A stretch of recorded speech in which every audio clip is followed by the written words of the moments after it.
What is up, everybody? Welcome back to VogelStang. Thanks for checking out this video. And today, I know it's been a while, so I have to start off and apologize for that. I'm almost up to 50 subscribers, and that's pretty cool. So you 49 people out there, I'm sorry that it's been a while for since I uploaded a video, but I'm finally getting it done, and I'm here to talk about the spring install. First things first, change in ride quality. No change. So there's no additional harshness. The car pretty much feels the same way as it did before. I guess that's okay.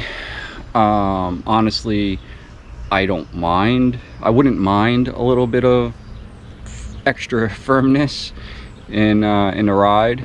When it comes to ride quality, I will absolutely sacrifice a certain amount of ride quality for better handling. You know, there is of course a limitation, but I'm nowhere near that with this car. So, and the springs did not change that in any way. So the reason I was talking about that is because there actually is no change in the way that the car feels when I'm driving it. And actually, I don't notice that much difference in the handling of the car either.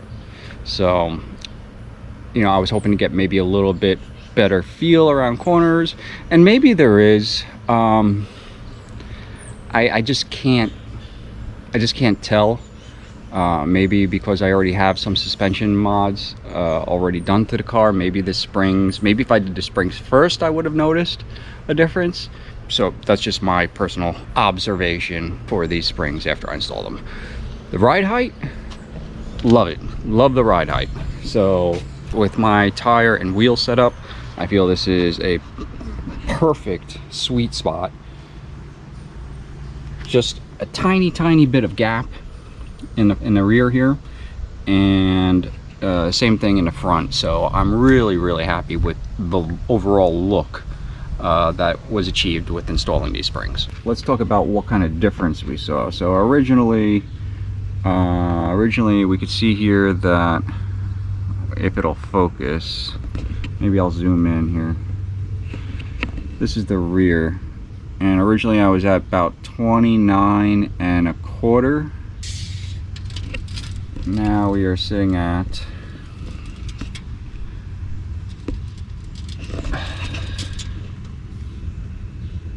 about 28 1/8. About 28 1/8. So we dropped about 1 1/8 in the rear. Okay, so on the front, it's going to be difficult to see, but on the front, it was 27 5/8. 27 5/8. I know it's difficult to see, but there's a line. And now we are about 26 5/8. So that's like exactly 1 inch drop in the front. So I ran into two issues with the install. One was I was getting some rubbing on the front, which is my fault. It has nothing to do with the springs. I'm running a wheel spacer in the front. I have aftermarket wheels. It wasn't that bad, the rubbing. It would hit every once in a while, but it was enough that it concerned me. So I took off my wheel spacers. I ran no wheel spacers for a little while, and really disliked the way that looked. That's not my thing. You know, everybody has their personal feelings of opinion on what looks good, what doesn't look good, what they like, what they don't like. And I don't like my wheels and my tires sitting too far in the fenders. My personal taste is I like the flush look, and without any wheel spacers, and these wheels that I have, they sit way inside the fender, way too far, that I don't like it at all. So I picked up some originally I had 25mm wheel spacers, and I picked up 20mm, and so that pushed it in just enough where I don't really rub. Every once in a while it will hit, but it's got to be something, it's got to be a significant bump. Okay with that kind of hit.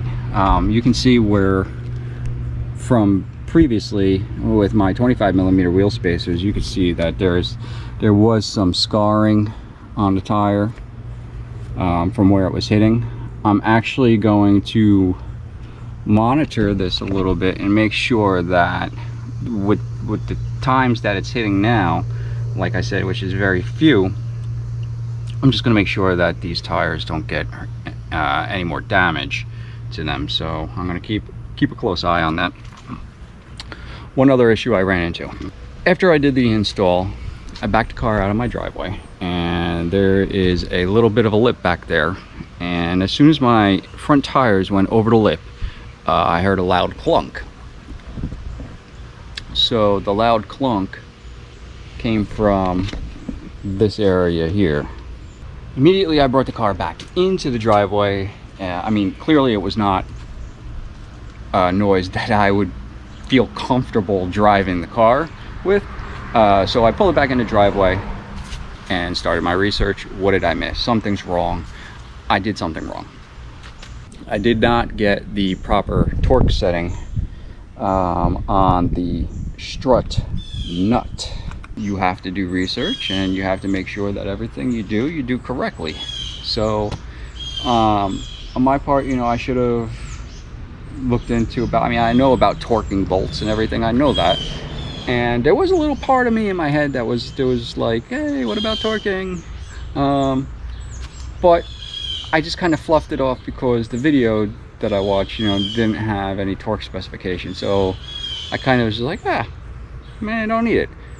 I will never do that again. So learn from my mistake.